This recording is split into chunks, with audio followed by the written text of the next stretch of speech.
This is Revathi. Welcome back to అందమైన కథల పొదిరిల్లు. ప్రియమైన రాక్షసి ఎపిసోడ్ నంబర్ 144. ఫస్ట్ నైట్ చేసుకుందామని అడుగుతున్న ఆనంది. దానికి అశ్విన్ రియాక్షన్ ఏంటి? కథలోకి వెళ్ళబోయే ముందు దయచేసి వీడియోకి ఒక లైక్ ఇవ్వండి. అలాగే హైప్ ఇచ్చి వీడియోని సపోర్ట్ చేయండి. స్టోరీస్ నచ్చినట్టయితే మన ఛానల్ని తప్పకుండా షేర్ చేయండి. ఇక కథలోకి వెళ్ళిపోదాం. ఆనంది కోసం నేను కూడా ఈ వ్రతం చేయడానికి ఒప్పుకుంటున్నాను అంటుంది శివంగి. అది విని అమర్తో పాటు చైతన్య కూడా సంతోషపడుతుంటాడు. నా చెల్లెల కోసం నీ పట్టుదలని కాస్త తగ్గించుకున్నందుకు థ్యాంక్ యూ శివంగి అంటాడు చైతన్య. నీ బోడి థ్యాంక్స్ నాకేమీ అవసరం లేదు అని చెప్పి శివంగి అక్కడి నుంచి కోపంగా వెళ్తుంది.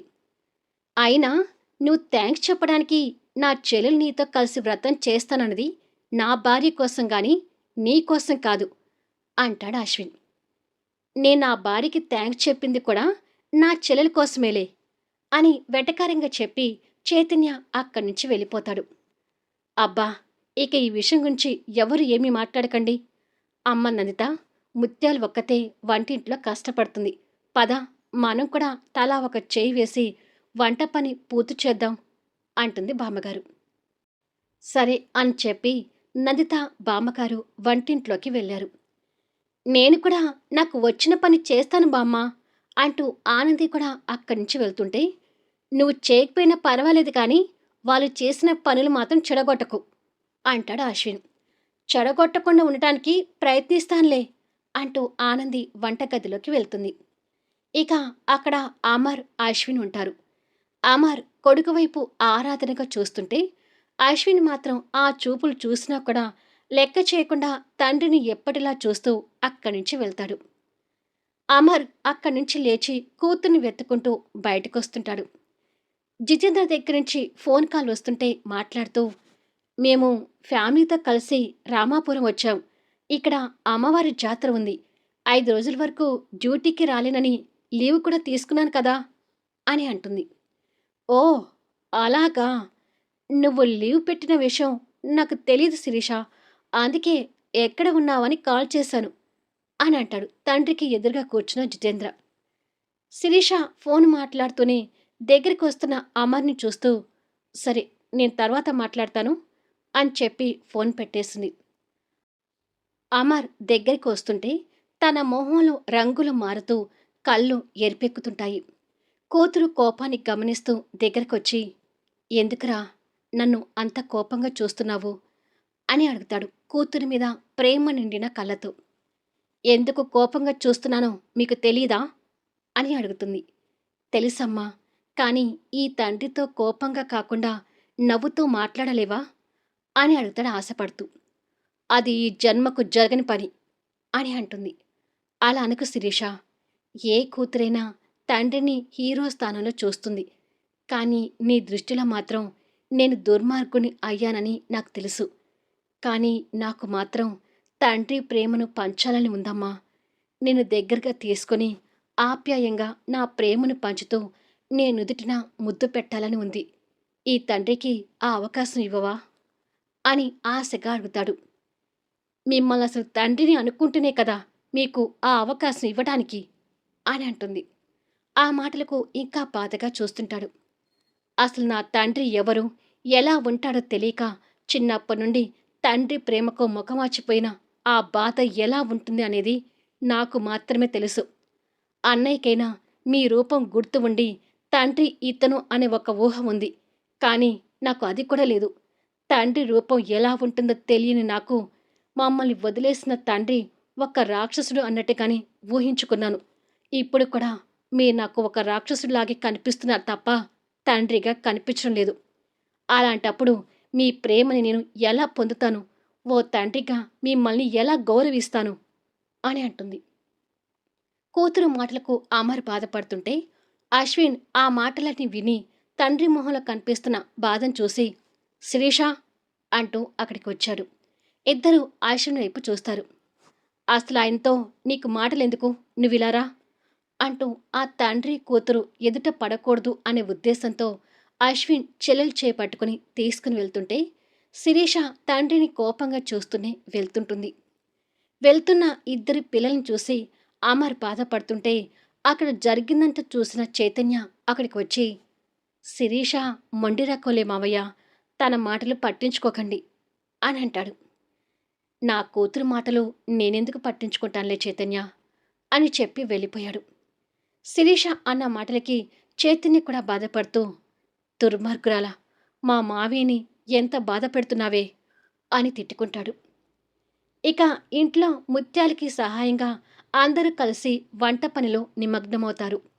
ఆనంది అక్కడ పనులు చెడగొట్టకుండా జాగ్రత్తగా ఏవో తనకు తోచిన కూరగాయలు కట్ చేయటం, వాళ్ళకు కావాల్సినవి అందించడం, ఏవో చిన్న చిన్న పనులు చేస్తుంటుంది. కానీ శివంగి, నందిత, బామ్మగారు మాత్రం వంట పనిలో చురుగ్గా పాల్గొంటారు. మరి కాసేపటికి విరబోసిన మల్లె పందిరి మీద పడి అందరూ మల్లెలు కోసుకుని మాలలు కడుతుంటారు. వాళ్ళకు సహాయంగా ఇంటి పక్కన ఉండే లక్ష్మి ఇక్కడ వచ్చి చేరుతుంది. నైటు 8 అవుతుండగా అందరి తలలో ఆ ఇంటి మల్లె పందిరికి పూసిన మాలలు వాళ్ళ జడలోకి వచ్చి చేరతాయి. చక్కగా అందరూ తయారైపోయి జంటలుగా అందరూ కింద బంతి భోజనంలాగా భోజనాలకి కూర్చుంటారు. భోజనాలు నేను వడ్డిస్తాను, మీరందరూ కూర్చొని తినండి అంటూ బామ్మగారు వడ్డించడానికి రెడీ అవుతుంటే, అయ్యో బామ్మగారు, మీరు పెద్దవారు, ఇలా వంగోని వడ్డించడం ఇబ్బంది అవుతుంది, నేను చూసుకుంటాను కదా, మీరు వెళ్ళి కూర్చోండి అని ముత్యాలు బలవంతం చేస్తుంటే, రా డార్లింగ్, ఇద్దరం కూర్చొని ముచ్చట్లాడుతూ భోజనం తిందాము అంటాడు అశ్విన్. అయితే సరే మనవడా అంటూ బామ్మగారు నవ్వుతూ వచ్చి అశ్విన్కి మరో పక్కన కూర్చుంటే, అశ్విన్కి మరో పక్కన కూర్చున్న ఆనంది మాత్రం వాళ్ళిద్దరినీ చురచురా చూస్తుంటుంది. అందరూ జంటలుగా కూర్చున్న అమర్ దంపతులు, చైతన్య దంపతులు మాత్రం కోపంగానే చూసుకుంటూ భోజనాలు చేస్తుంటారు. ఇక ఆనందికి మాత్రం బామ్మగారు అశ్విన్ మీదే కన్నుంటుంది. నీకు ములక్కాయ సాంబారంటే ఇష్టమని స్వయంగా నేనే చేశాను మనవడా, తిను అని చెప్పి, ముత్యాలు, నా మనవడికి ములక్కాయలు ఎక్కువ వడ్డించు అంటూ దగ్గరుండి మరీ మనవడికి ములక్కాయలు వడ్డిస్తుంటుంది దమయంతి గారు. ఈ బామ్మ నిజంగానే 16 ఏళ్ల అమ్మాయిలాగా బిహేవ్ చేస్తుంది. మేం మొదటి రాత్రి చేసుకోకపోతే నిజంగానే ఈ బామ్మ నాకు సవితవుతుంది అని మనసులో తిట్టుకుంటూ ఉంటుంది ఆనంది. కానీ బామ్మగారు మాత్రం అలా కుటుంబం అంతా కలిసి తినడం చూసి సంతోషపడుతూ ఉంటుంది. ఇక 9 అవుతుండగా అశ్విన్ రూములోకి వచ్చి మంచం మీద పడుకొని ఏదో బుక్ చదువుతూ ఉంటాడు. అందమైన చీరలో అందంగా ముస్తాబైన ఆనంది రూములోకి వచ్చి డోర్ పెట్టి, మొదటి రాత్రి జరగాలి అని ముత్యాలు చెప్పింది గుర్తు తెచ్చుకొని తన జడలో మాలల నుండి మల్లెపూలు కొని తెంపి సిగ్గుపడుతూ అశ్విన్ మీదకి విసురుతుంది. బుక్ చదువుతూ పడుకున్న అశ్విన్ మీద ఏదో పడినట్టుగా అనిపించి చూసేసరికి మల్లెపూలు కనిపిస్తుంటాయి. ఆ పూలు చూసి ఎదురుగా చూసేసరికి ఆనంది సిగ్గుపట్టం కొత్తగా కనిపిస్తూ తన్ని ఆశ్చర్యంగా చూసి ఆ పూలు తీసి అవతలికి వేసి మళ్ళీ బుక్ చదువుతున్నాడు. ఆనంది మళ్ళీ కొన్ని పూలు తెంపి అశ్విన్ మీదకి వేసింది. ఈ తింగర్దానికి ఏమైంది ఇవాళ అని అనుకొని అశ్విన్ మళ్ళీ ఆ పూలు తీసి అవతలికి వేసి బుక్ చదువుతున్నాడు. పూలు వేసిన రెస్పాండ్ రాకపోవడంతో ఆనంది చిరుకోపంతో దగ్గరికి వచ్చి చదువుతున్న బుక్ తీసి అవతలికి వేసి, నన్ను పట్టించుకోకుండా బుక్ చదువుతున్నావేంటి అమ్మా అని అడుగుతుంది. అశ్విన్ లేచి కూర్చుంటూ, కొత్తగా నిన్ను పట్టించుకునేదేంటి అని అడుగుతాడు, తన ఉద్దేశం అర్థం కాక. ఇవాళ మనం మొదటి రాత్రి చేసుకుందామయ్యమ్మా అంటుంది సిగ్గుపడుతూ. తన మాటలకి షాక్ అవుతూ, నీకు మొదటి రాత్రి అంటే ఏంటో తెలుసా అని అడుగుతాడు. ఓ తెలుసు, ముత్యాలు నాకు చెవిలో చెప్పింది అని అంటుంది నవ్వుతూ. అవునా, అయితే వెళ్ళి ఆ ముత్యాలతో మొదటి రాత్రి చేసుకోపో అని అంటాడు. ఛీ, ఏంటి ఆ మాటలు, ఆడవాళ్ళు మొదటి రాత్రి ఎలా చేసుకుంటారు అని అంటుంది మొహం ఒక విధంగా పెట్టి. చేసుకోరు కదా, అయితే వచ్చి మూసుకొని సైలెంట్గా పడుకో, తిక్క తిక్క వేషాలు వేసావంటే చంపేస్తాను అని అంటాడు. అయ్యో అమ్మా, నన్ను తిట్టొద్దు ప్లీజ్ అమ్మా, మొదటి రాత్రి చేసుకుందాం అంటూ అశ్విన్ గెడ్డం పట్టుకుని బతిమలాడుతుంది. కోపంగా తన చేయి విసిరికొట్టి, నోరు మూసుకొని పడుకోమని చెప్పానా అంటూ అశ్విన్ పడుకుంటూ, ఛ, ఈ రూమ్లో సోఫా కూడా లేదు, ఇవాళ దీని దగ్గరే పడుకోవాలి, దీనికేమో ఇవాళ వింత వింత కోరికలని కలుగుతున్నాయి అని మనసులో అనుకొని, బ్యాగులో నీ బొమ్మని పట్టుకొని వచ్చావు కదా, బొమ్మ తెచ్చుకొని పడుకో అని అంటాడు.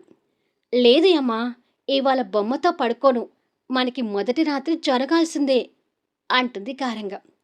పిచ్చి వేషాలు వేకు అంటూ సీరియస్ అవుతాడు. ఓహో, నువ్వు మాత్రం బామ్మతో డార్లింగ్ అంటూ పిచ్చి వేషాలు వేయొచ్చు అని అడుగుతుంది కోపంగా. నా డార్లింగ్ కాబట్టి నేను పిచ్చి వేషాలు వేస్తాను, నాకు నిద్ర వస్తుంది, ఇక పడుకుంటే మంచిది అని అంటాడు. ఇక లాభం లేదు, నేనే ఇంకొక అడుగు ముందుకు వేయాలి అని అనుకొని డైరెక్ట్గా అశ్విన్ మీద పడుకుంది. అది చూసి అశ్విన్ ఆశ్చర్యపోతూ, ఏంటి ఇవాళ ఇలా ప్రవర్తిస్తున్నావు అని అడుగుతాడు. మొదటి రాత్రి జరిగే వరకు నేను ఇలాగే ప్రవర్తిస్తాను అని అంటుంది అశ్విన్ మొహంలోకి చూసి. విసిగించుకు ఆనంది, ముందు పడుకో అని అనబోతున్న అశ్విన్ పెదవులని తన పెదవులతో లాక్ చేసింది.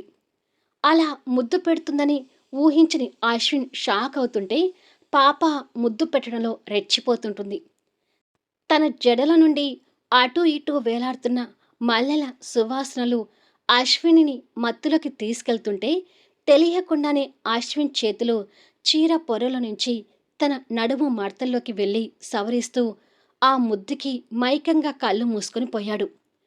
ముద్దు మైకంలోని ఆనంది ఉంటే ఇక అశ్విన్ చేతులు తన నడుము దగ్గర నాట్యమాటం మొదలయ్యేసరికి తెలియని లోకంలోకి వెళ్ళిపోతుంది. ఇద్దరి అదరాలు గాఢంగా ఆలింగనం చేసుకుంటూ ఉంటే ఇద్దరి బాడీలో వెచ్చని వేడి రగులుతుంటుంది. భార్యామణి ప్రియమైన ముద్దుకి మత్తులోకి వెళ్ళిపోతున్న అశ్విన్ తెలియకుండానే ఆ ముద్దుకి పూర్తిగా సహకరిస్తూ ఉండిపోతుంటాడు. క్షణాలు, సెకండ్లు, నిమిషాల వరకు ఇద్దరూ ఆ ముద్దుల్లో తడిసిపోయారు. ఇలా కొద్దిసేపటికి అశ్విన్ సడన్గా తేరుకొని అమ్మో అని అనుకొని తన నడుమును సవరిస్తున్న చేతులతోనే తన నడుము పట్టి వెంటనే తనని పక్కకు డొల్లించాడు. ఆ తీయని మధురమైన అనుభూతి నుంచి గతుక్కున పక్కకు పడ్డ ఆనంది ఆశ్చర్యపోతూ, ఏమైంది అమ్మా అని అడుగుతుంది గుడ్లు వెళ్ళబెట్టి. అశ్విన్ లేచి కూర్చొని, ఆ ప్రశ్న నేను అడగాలి, ఏంటి ఇవాళ ఇంతగా రెచ్చిపోతున్నావు అని అంటాడు. చెప్పాను కదా, మొదటి రాత్రి చేసుకుందామని అంటుంది లేచి కూర్చొని. ఇంతకంటే ఎక్కువ చేశావంటే మొదటి రాత్రి కాదు, మనం కలిసి పడుకోవటం ఇదే చివరి రాత్రి అవుతుంది అంటూ కోపంగా చెప్పి బెడ్ దిగి తన బ్యాగ్ దగ్గరికి వెళ్ళి బ్యాగ్లో నుంచి బొమ్మ తీస్తూ, అమ్మో, నేను తేరుకున్నాను కాబట్టి సరిపోయింది, లేదంటే నీ మాయలో పడిపోయేవాణ్ణి అని తిట్టుకుంటూ వచ్చి తనకి బొమ్మిచ్చి, ఇక కళ్ళు మూసుకొని పడుకో అని అంటాడు. ఆనంది ఏడుపు మొహం పెడుతూ, ఏంటి అమ్మా ఇలా చేస్తున్నావు, నాకు బొమ్మ వద్దు, నిన్ను హక్ చేసుకొని పడుకుంటాను అని అంటుంది. తమరు మామూలుగానే ఊపిరాడకుండా హక్ చేసుకుని పడుకోవడం అలవాటు, ఇక ఇప్పుడు నువ్వున్న మూమెంట్కి నన్ను హక్ చేసుకుంటే నిజంగానే మనకి మొదటి రాత్రి జరుగుతుంది అని అంటాడు. జరగాలనే కదా నేను కూడా అనేది అని అంటుంది నవ్వుతూ. పిచ్చి పట్టినట్టుగా మాట్లాడుకు, ఇదంతా నాకు ఇష్టం లేదు అని అంటాడు. మొదటి రాత్రి ఇష్టం లేదు అంటున్నావా, లేకపోతే నేనంటే ఇష్టం లేదని అంటున్నావా అని అడుగుతుంది అమాయకంగా. తను అలా అడిగేసరికి చిన్నప్పుడు తనతో బొమ్మతో ఆడుకున్న జ్ఞాపకాల్ని గుర్తొస్తూ కాస్త ఎమోషనల్ అవుతుంటే, చెప్పు అమ్మా, నేనంటే నీకు ఇష్టం లేదా, నాకన్నా నీకు బామ్మ అంటేనే ఇష్టమా అని అడుగుతుంది అమాయకత్వంతో. ఏయ్, నోరు మూసుకొని పడుకో, లేదంటే చంప పగులుతుంది అంటూ సీరియస్ అవుతాడు. నిజంగానే కొడతాడేమో అనుకుని భయంగా చూస్తుంటుంది.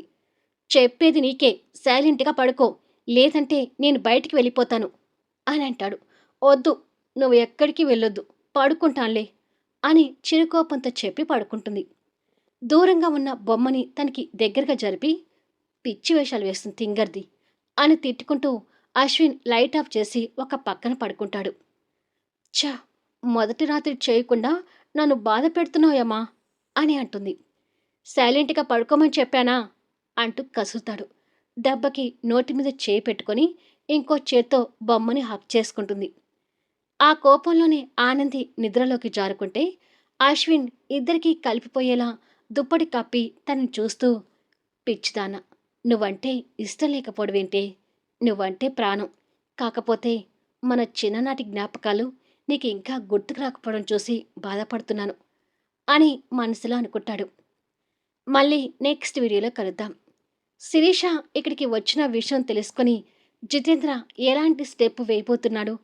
ఆనందికి చిన్ననాటి జ్ఞాపకాలు ఇక్కడ గుర్తొస్తాయా? సిటీకి వెళ్ళబోయే లోపు వాళ్ళ ఫస్ట్ నైట్ జరుగుతుందా? కథ నచ్చితే లైక్ చేయండి, హైప్ ఇవ్వండి, మీ అమూల్యమైన అభిప్రాయాలను తెలియచేయండి. అలాగే మన స్టోరీస్ని తప్పకుండా షేర్ చేయండి.